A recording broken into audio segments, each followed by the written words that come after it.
Welcome to the Explainer. So, if you're enrolled in BSCI 5830 or 6830, Global Construction Management, you're definitely going to want to listen up.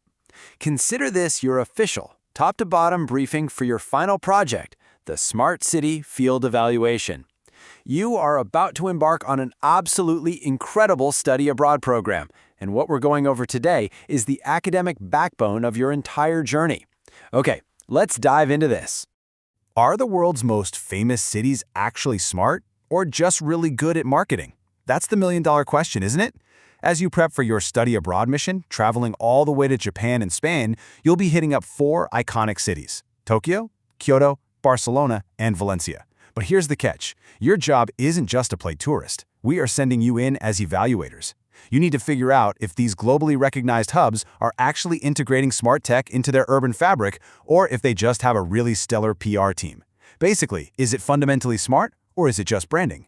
To get this done, we've put together a 5-phase plan. We'll cover your smart city mission, building the scoring matrix, gathering field evidence, delivering the final presentation, and finally, how you will be graded. All right, let's start with Phase 1, your smart city mission.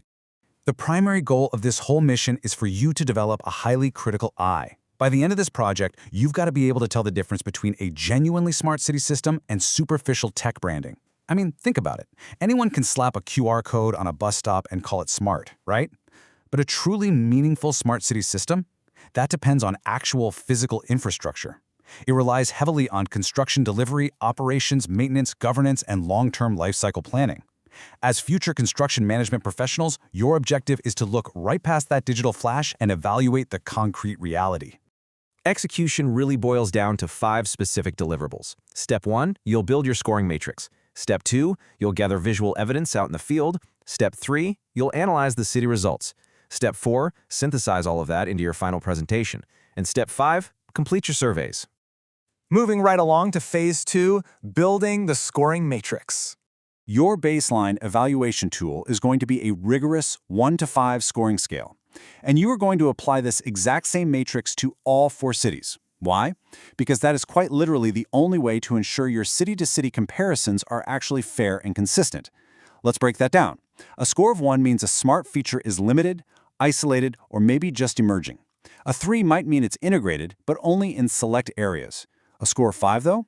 That means the system is fully mature, systematically measurable, inclusive by design, and exceptionally well managed.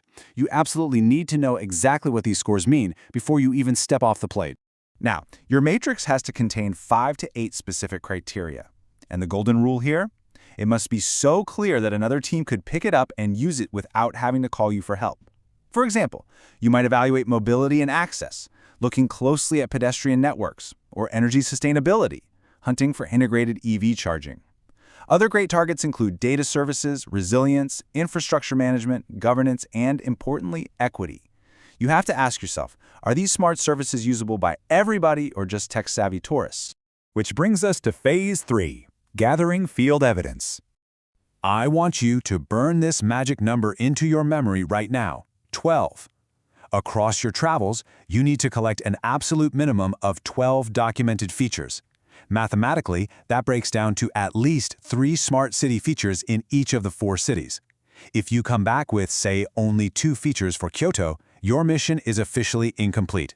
Don't let that happen. Now, what's really interesting about this slide is the strict requirement mapped out for your evidence. You can't just snap a quick tourist photo of a bullet train and call it a day. Every single one of your 12 features needs an original photo or a short video paired with a highly detailed caption. That caption has to pinpoint the exact location, identify the specific criteria it supports, and clearly explain its infrastructure significance. And because all of this evidence has to be gathered live on the ground in Tokyo, Kyoto, Barcelona, and Valencia, you're going to have to be super proactive. You need to record the location, the date, and your observations right then and there. Trust me on this one. If you wait until you're back at the hotel 3 days later, completely jet-lagged and full of tapas, the details are just going to blur together. It's also incredibly vital to jot down any questions or limitations you observe while you're actually standing on site.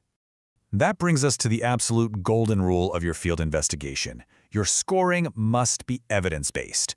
Sure, Tokyo has an incredible reputation as a futuristic metropolis, and Barcelona markets itself as Europe's premier smart city. But you absolutely cannot assign a high score just because a city is famous. You have to score them purely based on the hard, physical evidence you personally collect and observe using your matrix. No free passes. Let's move to and see how this builds your final synthesis in Phase 4, delivering the final presentation. So your final deliverable is a professional presentation deck, hitting that 20 to 25 slide length, and it's due on July 16, 2026. This isn't just a travel diary, guys. You need to lay out your matrix, showcase your field evidence, and map out a comprehensive city-by-city finding and comparison. And most importantly, you need to bridge the gap. Connect what you saw over there to real-world construction management implications. Wrap the whole thing up with your honest recommendations and the limitations of your study. And finally, Phase 5, how you will be graded. The entire project is out of 100 points. You'll notice right away that the field evidence portfolio carries the absolute most weight at 30 points. It's the core of your grade. Your city analysis is 20 points, the matrix is 15, the comparison is 15, the presentation itself is 10, and surveys and professionalism rounded out at 10. So, the crucial point is right there in that 30-point field evidence section.